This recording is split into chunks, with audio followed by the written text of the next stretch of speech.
There's no feeling more intense than starting over.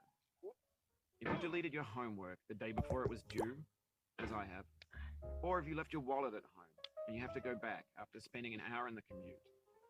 If you won some money at the casino and then put all your winnings on red but it came up black.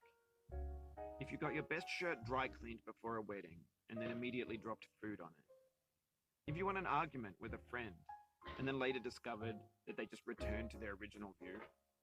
Starting over is harder than starting up.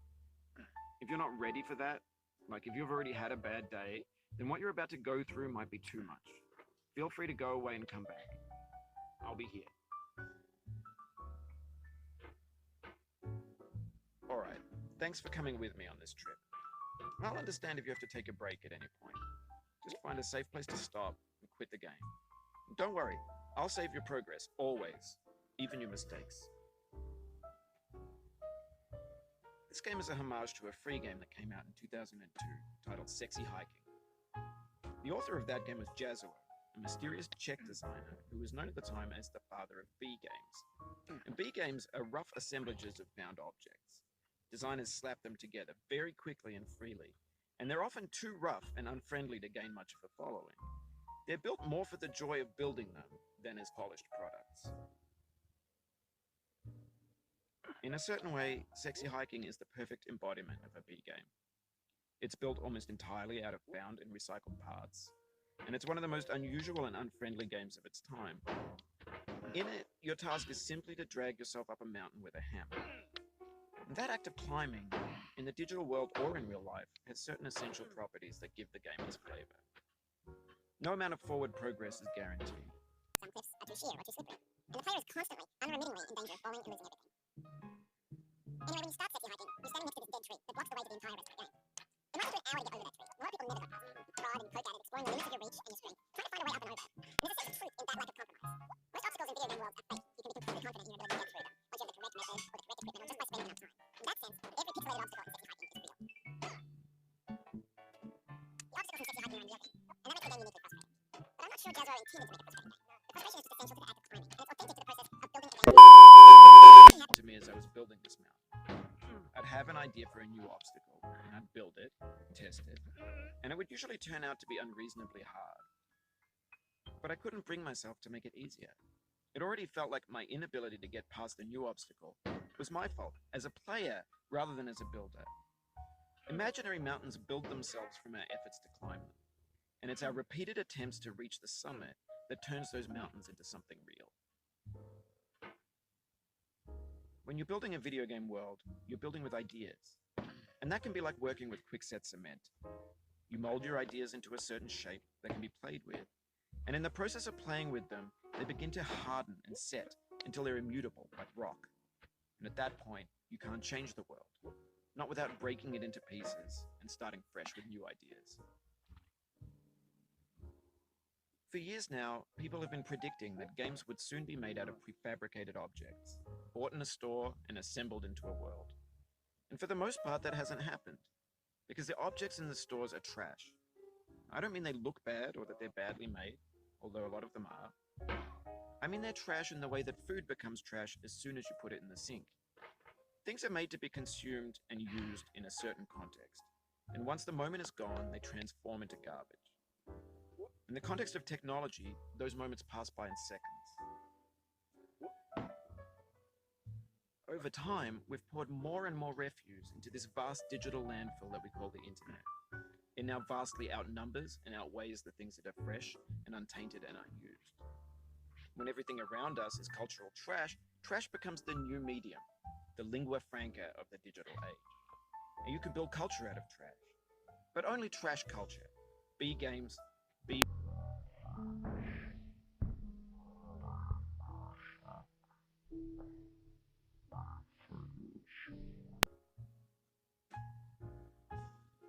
Maybe this is what digital culture is. A monstrous mountain of trash, the ash heap of creativity's fountain.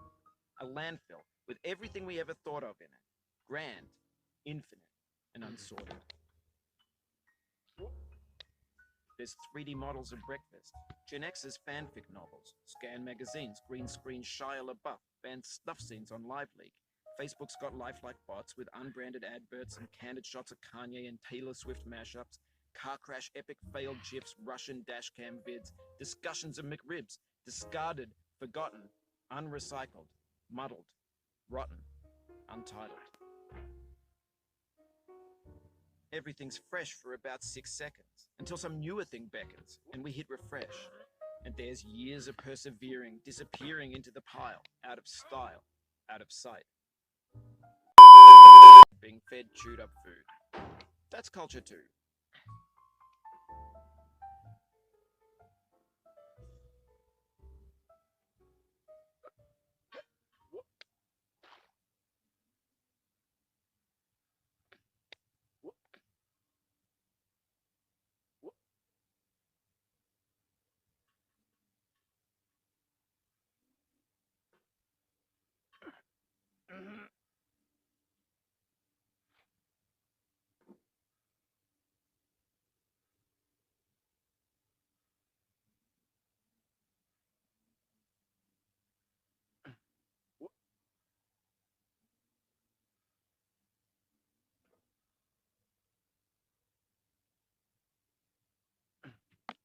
No.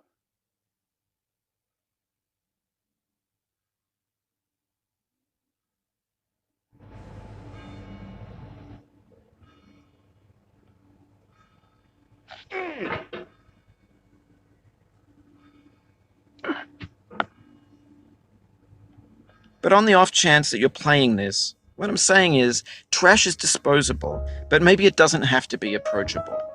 What's the feeling like? Are you stressed? I guess you don't hate it if you got this far. Feeling frustrated? It's underrated.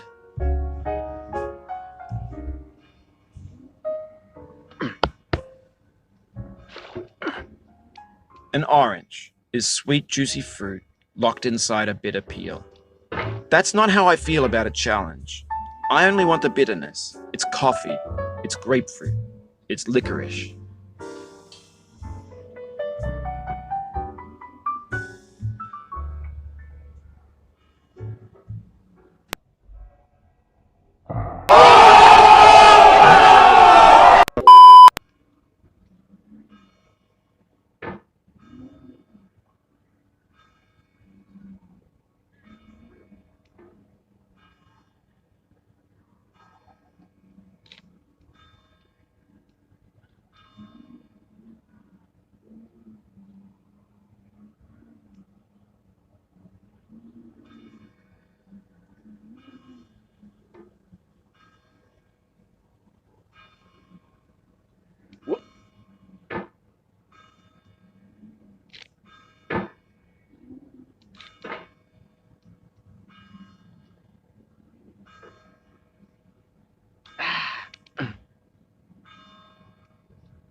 It feels like we're closer now. Composer and climber, designer and user. You could have refused, but you didn't. There was something in you that was hidden, that chose to continue.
It means a lot to me that you've come this far, endured this much. Every wisecrack, every insensitivity, every setback you've forgiven me is a kingly gift that you've given me.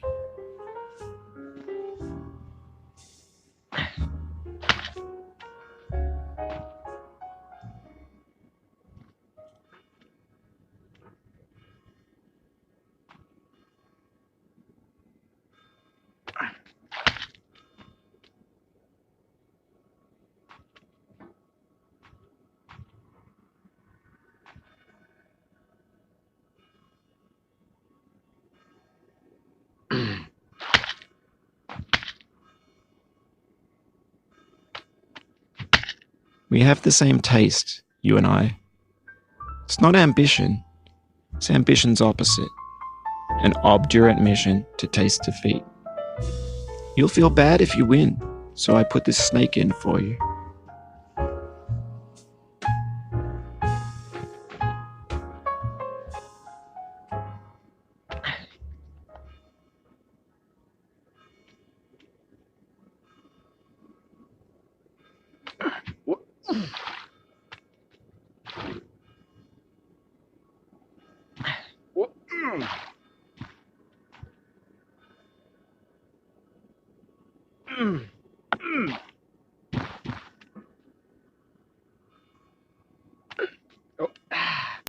Yeah, boy.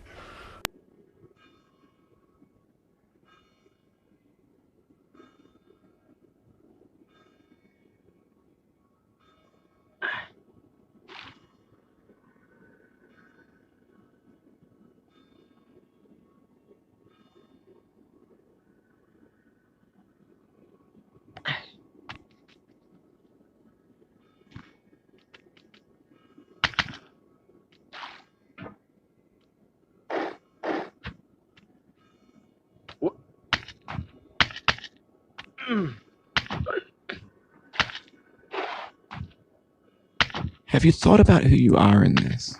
Are you the man in the pot, Diogenes? Are you his hand? Are you the top of his hammer?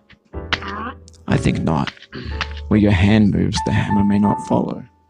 Nor the man, nor the man's hand. In this year's will, his intent, the embodied resolve in his idealism.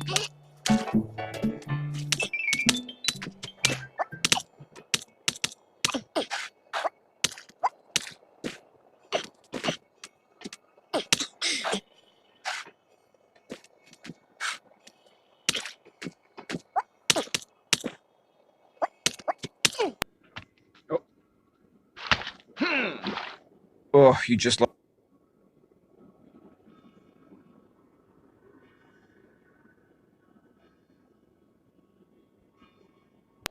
That's a lot of progress. That's a deep frustration, a real punch in the gut.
Now, you've conquered the ice cliff, the platforms, the church, and the rectory, the living room and the factory, the playground, the construction site, the granite rocks, and the lakeside. You've learned to hike. There's no way left to go but up, and in a moment I'll shut up. But let me say, I'm glad you came.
No. I dedicate this game to you, the one who came this far. I give it to you with all my love.